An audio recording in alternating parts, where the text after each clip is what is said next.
मुझे धमकाने की और धमकियां देने का कतई प्रयास मत करना।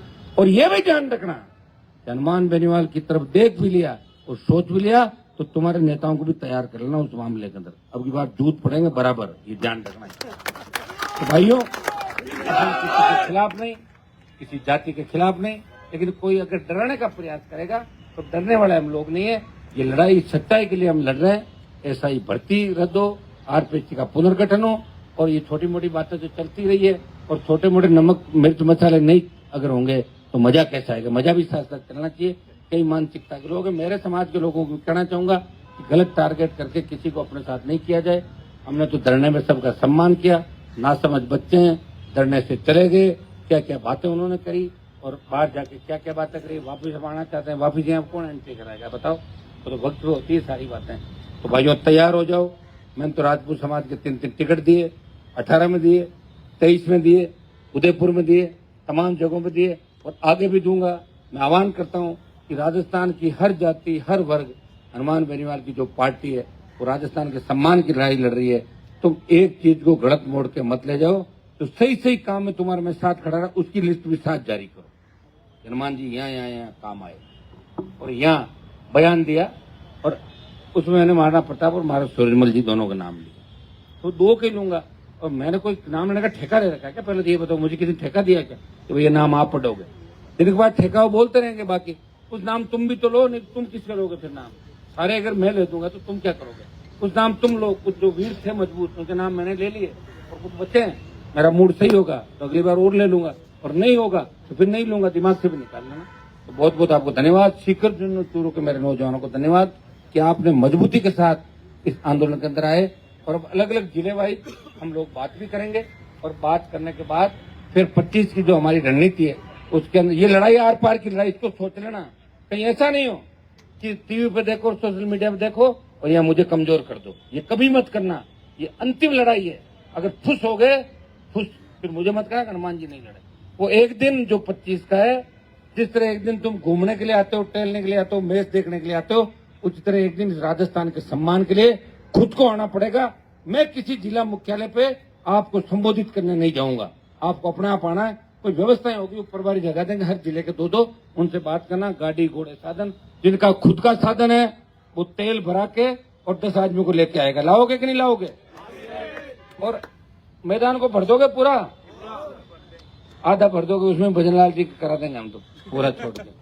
और अब ऐसा नहीं, अब की बात मैं चाहता हूँ झुंझुनू, चूरू, हनुमानगढ़, गंगानगर, यहाँ से बड़ी तादाद के अंदर नौजवान निकल रहे। तभी तो अपनी पार्टी साथ लड़ाई लड़ रहे हैं, तो अपनी पार्टी बना के लड़ाई लड़ रहे हैं। मैं संघर्ष समिति को कहना चाहूंगा 25 तारीख को इनकी भी ड्यूटी से राजधानी के अंदर 4 लाख स्टूडेंट है, उनके बीच हम जाएंगे और उनके बीच जाके और उनको भी अपन लाने का प्रयास करेंगे। सब लोग यहाँ मिलजुल के आए और रैली को ऐतिहासिक बनाए। निश्चित रूप से तेजाजी महाराज के आशीर्वाद से जीत आपकी होगी और निश्चित रूप से जीत होगी। आप निश्चिंत रहें। ईश्वर भी देख रहा है कि राजस्थान के अंदर एक ही व्यक्ति है जो ऑनेस्टी के साथ, ईमानदारी के साथ लड़ रहा है। बाकी तो राजस्थान को लूटने के लिए लड़ रहे हैं, पदों के लिए लड़ रहे हैं, थूके चाटते हैं, दिन में कुछ कहते हैं, दोपहर को कुछ कहते हैं, रात होती है उनके बयान बदल जाते हैं।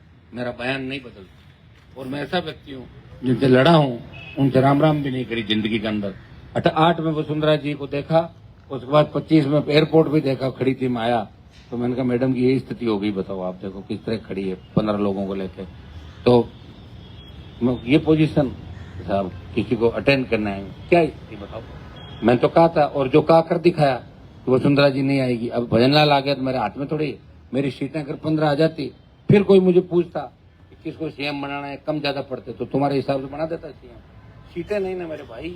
अब तो कैसे लड़ रहा हूँ मेरा जी जानता है। लोग एक बात तो लिखते ही लिखते हैं कि खींवसर में भी हार गए। हारा कैसे तुम भी जानते हो, ना समझी की वजह से हार गया। बूढ़े लोग हैं, इतने समझदार नहीं, जल्दी जोश में आ गए, डीजे बजा लिए, सोच रहे बजे आ गए, धरती पे कब्जा कर लिया। वहीं डोलते रहे, डोलते डोलते वहीं ले जाके वापिस टिका दिया। जहां से आए वहीं रह गए। अब तो पश्चाताप होता होगा। समय निकलने के बाद पश्चाताप से कोई फायदा नहीं, समय पे साथ देना जरूरी होता है। और अब की बार आप निश्चिंत रहें, इस आंदोलन के बाद जल्दी अपने कार्यकारिणी का गठन करके और तुम सबको अपने अपने इलाकों में भेज देंगे।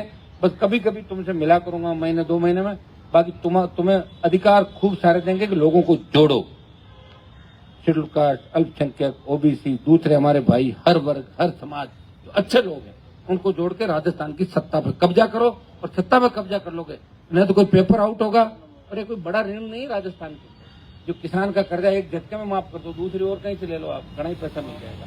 कर्ज माफ करो, फ्री बिजली दो, टोल फ्री करो, सम्मान राजस्थान के जवान का हो, सशक्त लोकायुक्त हो, ताकि बच्चों को इस तरह आंदोलन के अंदर नहीं जाना पड़े। अब तो आंदोलन पे भी बैन लगा दिया, शहीद स्मारक पर बैठो गए, सरकार की गुंडागर्दी देखो, शहीद सचिवालय की तरफ नहीं जा सकते हो क्या? यही दोगे आंदोलन।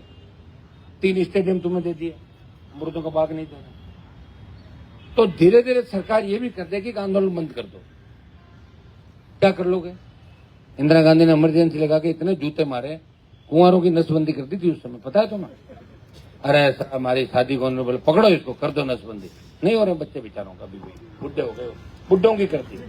तो और ये अघोषित इमरजेंसी देश में चल रही है, मोदी और अमित शाह भी लोगों की नसबंदी करने में लगे हुए, ये भी आप देख।